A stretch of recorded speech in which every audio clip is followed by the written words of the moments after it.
of our biggest concerns in Lake Michigan right now is what you might call biological pollution, in that we have invasive species coming into the lake, some of which are having huge impacts on the way that the lake works.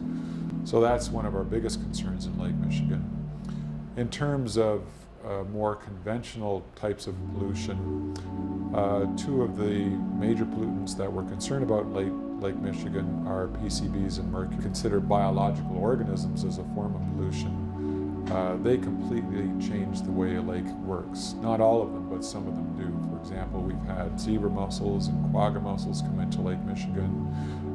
Recently we've had the round goby come into Lake Michigan, and they have dramatically affected other organisms that live in the lake.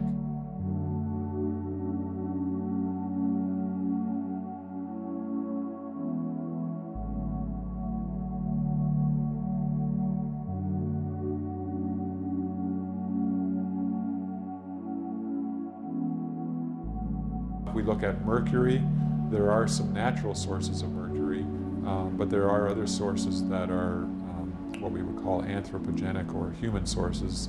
Combustion of fossil fuels is a big source of mercury. Coal-fired power plants are a source of mercury, and so it's important to look at ways that we can reduce those sources of mercury and other contaminants.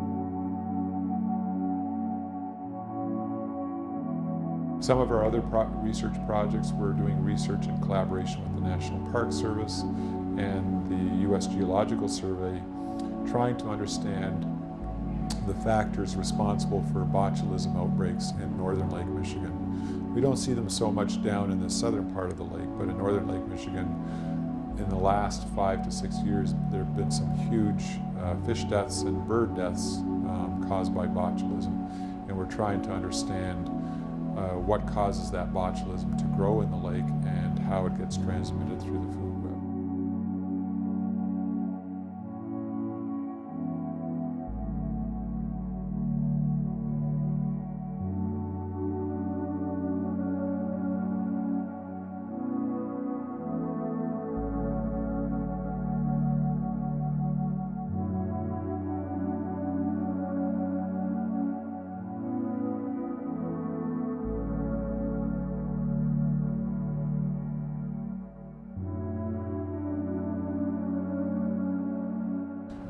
Some of our other projects are looking at things like nuisance algae. If you go along Bradford Beach in the summer, you can see and smell algae piled up on the beach. It's an aesthetic problem, it's a problem for tourism, and it's a problem for water intakes such as those at power plants along the lakeshore as well, which is a big economic problem. So we've been doing research for the last 6 years to try to understand what's causing that excessive algae growth, how it affects the lake as a whole, and if there are any management solutions to that problem.